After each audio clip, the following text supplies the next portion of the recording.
سلام، حالتون چطوره؟ خیلی خوشحالم که جلسه سوم همراه منید. این جلسه بچه ها، من عاشق این جلسم، عاشق مطالب این جلسم. زمانی که داشتم این مطالب رو جمع کردم تا بیام براتون ضبطش کنم، واقعا فهمیدم که چه گنجی رو امروز دارم در اختیارتون قرار میدم. امیدوارم همتون بتونید درکش بکنید، بتونید زودتر این گنج رو مال خودتون بکنید و از اطلاعاتش استفاده بکنید. اولی تشکری کنم از کسایی که دارن تمرینات رو برای ما میفرستن. من تمام تمریناتتون رو دیدم، خیلی عالی دارید پیش میرید. خیلی خوبه که برای خودتون دارید ارزش قائل میشید و خودتون رو اولویت اول زندگیتون قرار دادید. میدونم همه ما کار و زندگی داریم، بعضی وقتا مشغله هایی داریم که نمیتونیم خیلی راحت برای خودمون وقت بذاریم، ولی بعضیا دارن این کار برای خودشون انجام میدن، با تمام مشغله هایی که دارن یه چند ساعتی رو برای خودشون کنار میذارن، رو خودشون کار میکنن و واقعا هم نتیجهش رو میبینن. بچه ها، این جلسه میخوایم درباره ویژگی فیزیکی، ویژگی ظاهری یک انسان با اعتماد به نفس صحبت کنیم. زمانی که ما حالتهای فیزیکیمون رو شبیه یک انسان با اعتماد به نفس و یک انسان قدرتمند میکنیم، ناخودآگاه مغزمون هم احساس میکنه ما یه انسان قدرتمندی هستیم، حتی اگر نباشیم، حتی اگر یه انسان ضعیفی هستیم. اگر اداشو در بیاریم، اگر تظاهر کنیم که یک انسان قدرتمندی هستیم، واقعا هم همچین اتفاقی میفته. از لحاظ علمی هم اثبات شده. میتونید برید مقاله ها رو بخونید. ذهن ما خیلی راحت گول میخوره بچه ها. ما خیلی راحت میتونیم از جسممون کمک بگیریم برای اینکه ذهنمون رو رهبری بکنیم. افراد با اعتماد به نفس پایین افراد شلوولی هستن، وارفتن، انگار موقعی راه رفتن شل را میرن، شونه هاشون افتاده است به سمت پایینه، سرشون به سمت پایینه، ولوم صداشون موقع صحبت پایینه. و میخوام از امروز روی فیزیک بدنت متمرکز بشی، ببینی تو چجوری داری رفتار میکنی و خودت رو قدرتمند نشون بدی با ظاهرت و انقدر تکرارش بکنی که جزء ویژگی های خودت بشه. به خودت بیای ببینی عادتت شده و دیگه نمیتونی شلوول راه بری، محکم راه میری، محکم حرف میزنی، موقع دست دادن و خوش آمدگویی ارتباط چشمی برقرار میکنی و محکم دست میدی. دقت کن به این موضوع. من انقدر به این موضوع دقت کردم که وقتی یکی رو برای بار اول میبینم، کلا قبل از اینکه اون شخص شروع به صحبت با من بکنه و من بشناسمش، میتونم متوجه بشم که اون آدم اعتماد به نفس داره یا نه. فقط از ظاهرش، فقط از فیزیک بدنش، از حالتهاش من میتونم متوجه این قضیه بشم. پس یکی از تمریناتتون این باشه که از فیزیک بدنتون کمک بگیرید برای افزایش اعتماد به نفستون. مورد داشتیم یه نفر رفته مغازه و وارد مغازه شده با یه تون صدای خیلی پایین، سلام کرده، رفته اون گوشه خریداشو برداشته و خواسته که حساب بکنه خریداشو. رفته پیش فروشنده و فروشنده اصلا متوجه نشده که همچین شخصی وارد مغازه شده. فروشنده همچنان داره با گوشیش کار میکنه و این شخص همچنان منتظره که فروشنده بهش توجه بکنه و خریداشو حساب بکنه.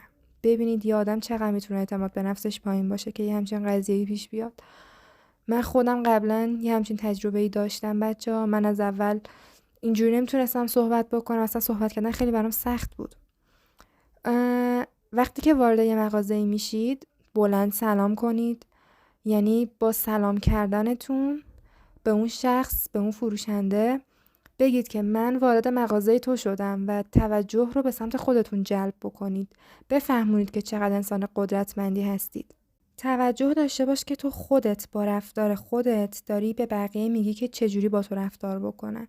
این قضیه رو خیلی بهش توجه بکنید بچه‌ها. مورد بعدی این که خیلی از افراد موقع صحبت کردن سرشون پایینه، نمیتونن تو چشای بقیه نگاه کنن، نمیتونن ارتباط چشمی برقرار بکنن. منظور من خیره شدن نیست، منظورم اینه که چشماشون رو موقع صحبت از کسی میدزدن، موقع صحبت کردن با شخصی. با این کار بادی لنگویج یا زبان بدن تو داره به طرف مقابل 2 تا چیز رو میفهمونه. اولیش این که داری به طرف مقابلت میگی من ضعیفم، من اعتماد به نفس ندارم، میتونی سر من کلاه بذاری، میتونی با من بد رفتار بکنی. خب و مورد دوم اینه که اون شخص اگر زبان بدن بلد باشه، اگر علمش رو داشته باشه، فکر میکنه که تو داری دروغ میگی بهش. آدم‌های دروغگو هم دقیقاً همین ویژگی رو دارن. نمیتونن ارتباط چشمی برقرار کنن، چون فکر میکنن اگر ارتباط چشمی برقرار کنن ممکنه از چشمای اون شخص طرف متوجه بشه که این داره دروغ میگه یا راست میگه. پس کلاً علامت خیلی بدیه. سعی کنید ارتباط چشمی برقرار بکنید با چهره‌ای بشاش. حالا من توی دوره زبان بدن و بادی لنگویج خیلی مفصل راجع به این موضوع صحبت کردم و تمام زبانهای بدن رو با هم بررسی کردیم. اگر دوره رو دیده باشید، اگرم ندیدید توی چنل یوتیوب من موجود هستش، میتونید مراجعه بکنید و تمام دوره ها رو ببینید. نکته بعدی که میتونه اعتماد به نفس تو رو زیر و رو بکنه و خیلی تو رو آدم قدرتمندی نشون بده اینه که راحت از خودت بتونی تعریف بکنی و در مقابلش اگر کسی از تو تعریف کرد بتونی اون تعریف رو بپذیری. مثلا اگه بخوام یه مثال بزنم، یکی میاد به یکی میگه که وای تو چقدر دستپختت خوبه، چقدر غذای خوشمزه‌ای درست میکنی، دستت درد نکنه، غذات عالی شده، تا حالا همچین غذایی نخورده بودم. بعد اون اگه اعتماد به نفس پایینی داشته باشه برمیگرده میگه که نه بابا کاری نکردم، ببخشید خیلی هول شد، اصلا خیلی بد شد، ببخشید، عذرخواهی میکنه به جای اینکه اون تعریف رو قبول بکنه. یا برمیگرده میگه که این غذا رو مثلا با کمک کسی درست کردم، کار خودم نبوده، از جایی یاد گرفتم و اصلا نمیخواد اون تعریف رو قبول بکنه. همش عذرخواهی میکنه، میگه ببخشید هولکی شد. ببینید چقدر زشته واقعا این حرفا. انگار خودت رو قبول نداری، انگار همش میخوای بگی که نه من این کاره نیستم. حتی اگه واقعا خیلی برای اون غذا زحمت کشیدی باز نمیخوای قبول بکنی که آره تو یه چیز شاهکاری رو درست کردی، تو واقعا دستپختت خوبه. خیلی راحت تشکر کن، بگو خواهش میکنم، ممنون از لطفتون، نوش جانتون، با عشق براتون درست کردم. خودت هم تایید بکن حرفی که اونا دارن به تو میزنن رو. یه سری جملات اشتباهی رو از قدیم به ما گفتن، من اسمشون رو گذاشتم جملات سمی، چون واقعا سمیه. شنیدین میگن نوکرتم، دستبوستم، غلامتم، پسرمون رو به غلامی قبول کنین، بله دخترمون دستبوس شماست، کنیز شماست. میبینید چقدر جملات سنگین و بدیان؟ هیچ وقت به زبون نیارید بچه‌ها، به جاش خیلی جملات بهتری هست میتونید به کار ببرید. میتونید تشکر بکنید و در مقابلش شما هم یه تعریفی از طرف مقابلتون بکنید، بگید سپاسگزارم، ممنون، چشماتون قشنگ میبینه، متشکرم، شما هم مثلا چه چهره زیبایی دارید. شما هم تعریف بکنید از طرف مقابلتون و این حس خوب رو بین خودتون به جریان بیارید. ویژگی بعدی که میخوام راجبش صحبت بکنم، میتونم به جرئت بگم بدترین احساسیه که توی این جهان هستی وجود داره. هر چقدر من از مخرب بودن این احساس بگم، از مخرب بودن این فرکانس و انرژی بهتون بگم، واقعا کم گفتم. و این چیزی نیست جز احساس گناه که بعضی از ما چندین سال توی این احساس گناه غرق میشیم و زندگیمون رو خودمون به تباهی میکشیم. بله میخوام راجع به احساس گناه صحبت بکنم باهاتون. همه ما انسان ها اشتباهاتی رو داشتیم، گناهانی رو مرتکب شدیم، همه ما. ولی از لحظه‌ای که خودت اسمش رو اشتباه گذاشتی و تصمیم گرفتی دیگه اون کار رو انجام ندی، باید به این باور برسی، به این باور داشته باشی که خدا هم تو رو بخشیده. اگر دائم بگی من گناهکارم، من آدم پستیم، اگر دائم این جملات رو با خودت به زبون بیاری، یعنی نمیتونی عشق به خدا رو دیگه تو وجودت احساس بکنی و این واقعا بدترین اتفاقیه که میتونه برای یک انسان بیفته. همش احساس میکنی دیگه خدا دوستت نداره، دیگه به توجه نمیکنه. به جاش بگو بله من اشتباه کردم، من گناه کردم، ولی الان پشیمونم، از اشتباهم درس گرفتم، تجربه شد برام، خدا هم از گناه من میگذره، توبه من رو قبول میکنه، من عاشق خدام، خدا هم عاشق منه. خودت رو بپذیر. به محض اینکه فقط تلاش بکنی از اشتباه دور بشی، خداوند تو رو میبخشه. آغوش خداوند همیشه بازه.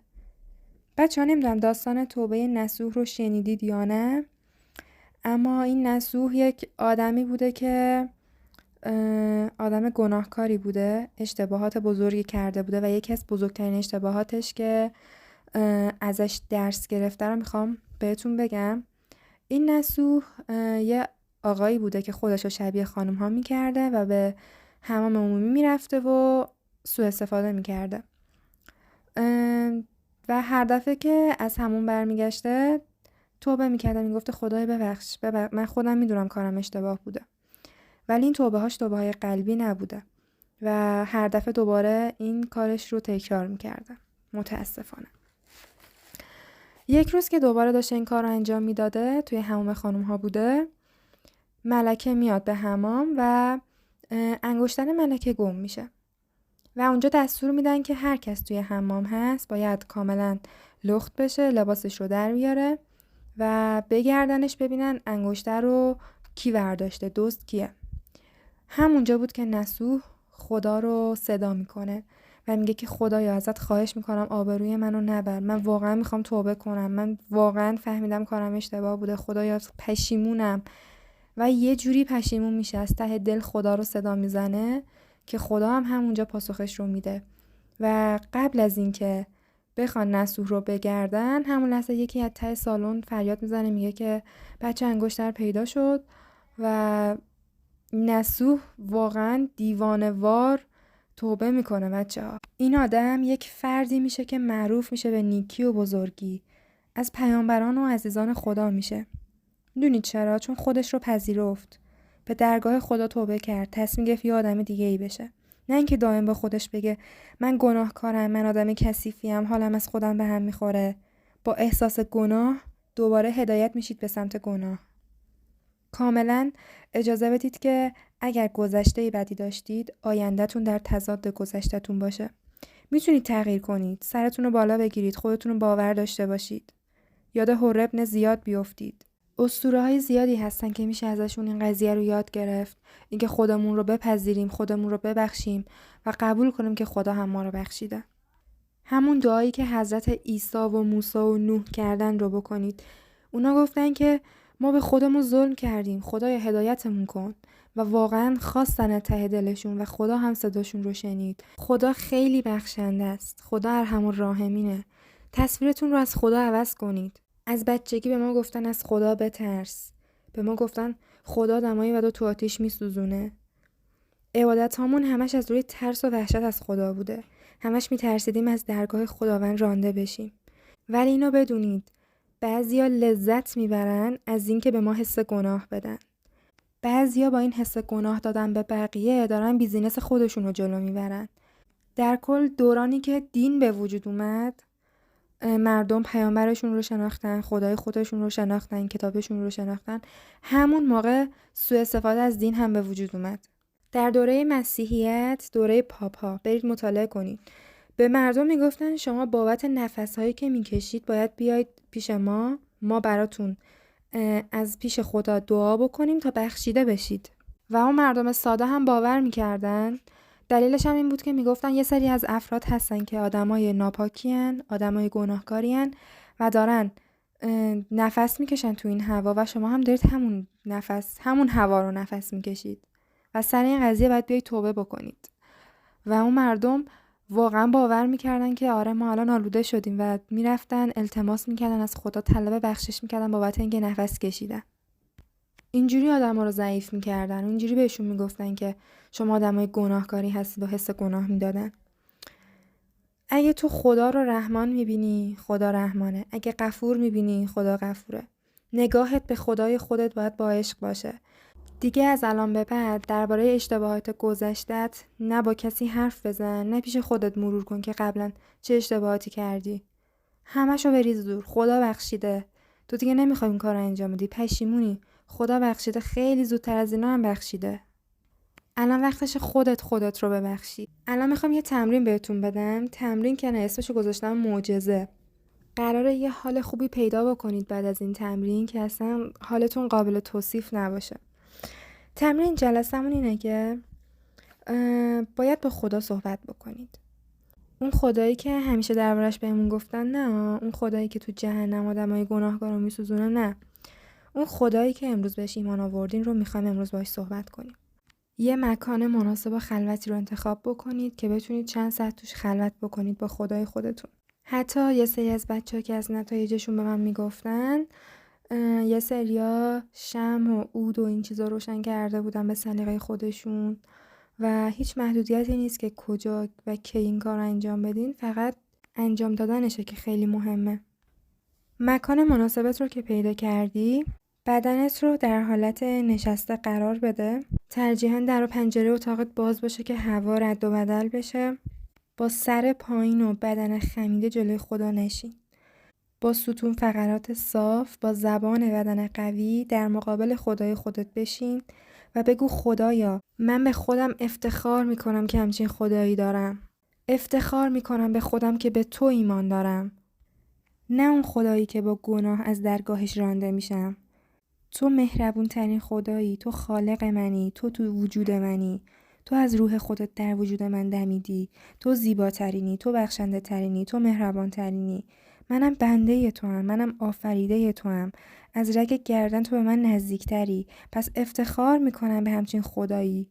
من تا وقتی تو رو دارم سرم بالاه، سربلندم، از هیچ چیزی نمیترسم.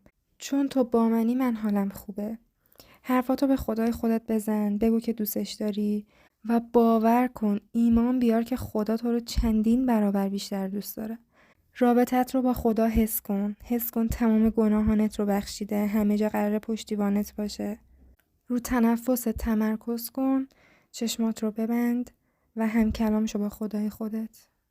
و در آخر یه سجده شکر به جا بیار و باور کن که این رابطه ای تو با خدا دائمیه. بعدش بیایید از حس و حالتون بهم بگید، بیایید کامنت بکنید یا به پشتیباناتون خبر بدید که بعدش چه حس و حالی داشتین. منتظرتونم، دوستتون دارم. خدای مهربان نگهدارتون.